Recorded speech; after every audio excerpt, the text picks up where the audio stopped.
Mitra setia CRI Channel. Pada kali ini CRI Channel akan membawakan cerita dengan judul kalimatnya Pemberontakan Bagus Rangin. Pemberontakan Bagus Rangin. Dalam episode asal-usul Desa Biawak.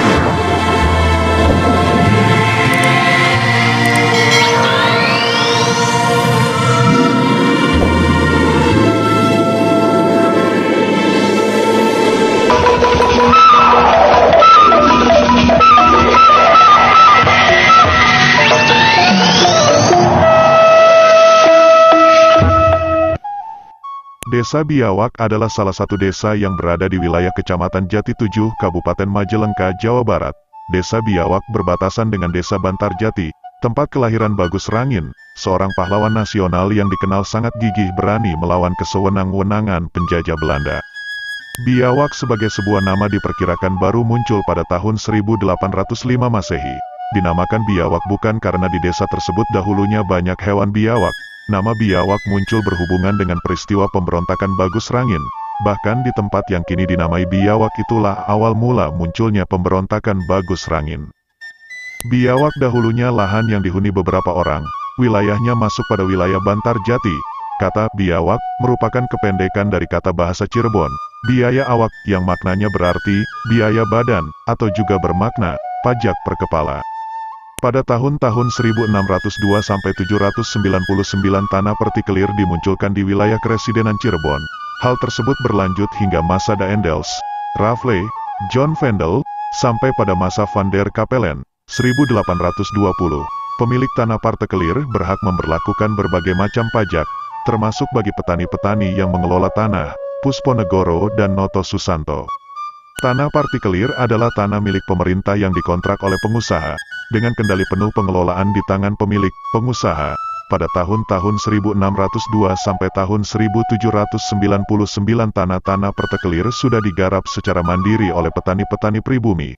Namun karena pemerintah Belanda mengklaim bahwa tanah tersebut milik negara, maka kegiatan pertanian yang dilakukan oleh penduduk menjadi ilegal jika pelaksanaannya tanpa seizin pemegang sewa dan pemerintah penjajah.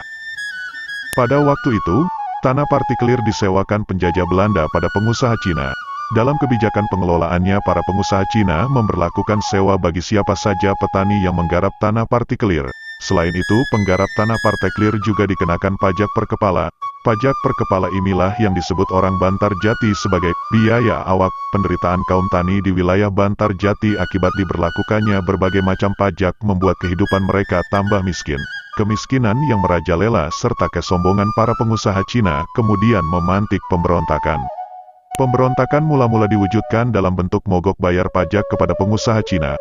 Kemudian peristiwa mogok pajak ini pada nantinya dilaporkan oleh pemilik tanah partikelir ke pemerintah penjajah Belanda. Hingga akhirnya pemerintah penjajah turun tangan dan mengusir para petani ini dari wilayah tanah partikelir. Pengusiran dan kesewenang-wenangan pemerintah penjajah Belanda yang dilakukan terhadap para petani kemudian dibalas dengan perlawanan. Ribuan rakyat, terutamanya kaum tani, memberontak. Mereka membunuhi para pengusaha Cina, pejabat pribumi antek pengusaha, dan juga membunuhi tentara penjajah Belanda. Pemberontakan kemudian direspon oleh pemerintah penjajah Belanda dengan senjata, hingga terjadilah peperangan besar. Perang semakin besar dan meluas karena perlawanan kaum tani didukung oleh rakyat pribumi yang terdampak pajak per kepala. Pemberontakan yang semula terjadi di wilayah Bantarjati kemudian meluas ke Indramayu dan Cirebon. Lebih-lebih sebelum itu, yaitu pada tahun 1802 Raja Kesultanan Kanoman diasingkan ke Ambon oleh Belanda karena membela rakyat dan kaum tani. Sehingga kebencian rakyat pada Belanda semakin menjadi-jadi. Pemberontakan rakyat di wilayah Kresidenan Cirebon yang mencakup wilayah Majalengka, Indramayu dan Cirebon berlangsung lama lebih dari 15 tahun.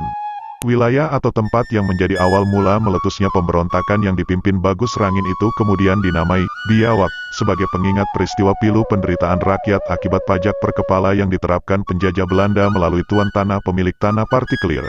Meskipun nama Biawak muncul bersamaan dengan peristiwa pemberontakan Bagus Rangin, tahun 1805 sampai tahun 1818, akan tetapi Biawak sebagai sebuah pemerintahan desa dan mempunyai kepala pemerintahan, Kuu, diperkirakan baru terjadi pada tahun 1840-an.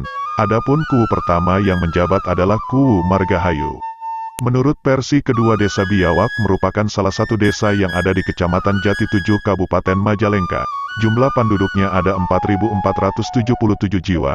Mayoritas berusaha di bidang pertanian. Lahirnya Desa Biawak pada tahun 1805. Bagaimana asalnya Desa Biawak terwujud?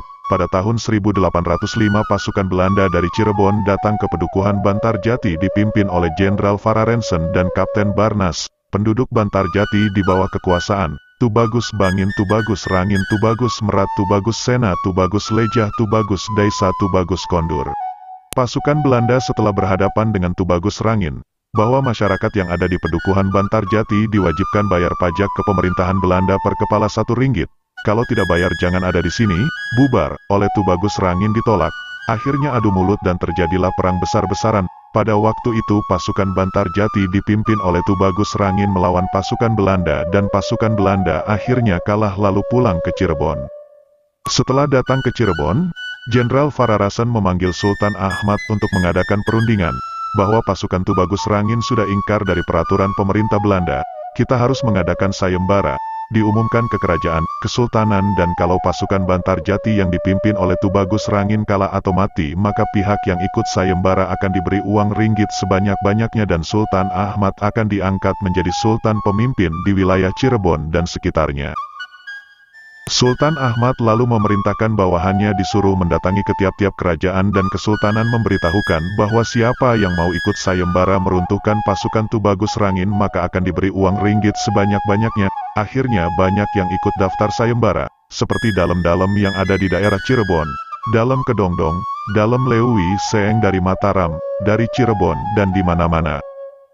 Tubagus Rangin dikarenakan orang sakti, weruh sedurung winarah, tahu sebelum terjadi, mengajak saudara-saudaranya untuk berkumpul di Bojong Gunam dekat Kali Cijago. Di situ mengadakan paguneman, musyawarah, bahwa kita akan diserang lagi oleh pasukan Belanda dan dibantu oleh anjing-anjing Belanda, orang Indonesia yang telah masuk ke pemerintahan Belanda, seperti kerajaan, kesultanan tersebut di atas. Tubagus Rangin memberikan saran kepada saudara-saudaranya, jika kita dikepung oleh pasukan Belanda dan pendil-pendilnya, maka kita harus menggunakan ilmu masing-masing, jangan dilawan, dan kita harus perang gerilya. Yang namanya perang gerilya adalah perang licik dikarenakan akan menghadapi lawan ribuan. Tak lama kemudian pihak lawan dating mengepung pasukan Tubagus Rangin, lalu pasukan Tubagus Rangin mundur ke sebelah utara untuk mencari tempat yang aman. Tubagus Sena tidak mau mundur kasihan kepada masyarakat, tetap mengadakan perlawanan membabi buta. Akhirnya pihak lawan banyak yang korban jiwa, sehubungan menghadapi lawan ribuan. Tubagus Sena terpepet lalu ingat kepada pepatah saudaranya, di mana kita terpepet, harus menggunakan ilmu masing-masing dan Tubagus Sena merobek-robek perutnya mengeluarkan usus dari badannya dan memukuli badannya hingga kelihatan seperti bekas belahan mortir dan terjungkir di pinggir Kali Cimanuk. Terus pasukan Belanda datang melihat Tubagus Sena telah mati.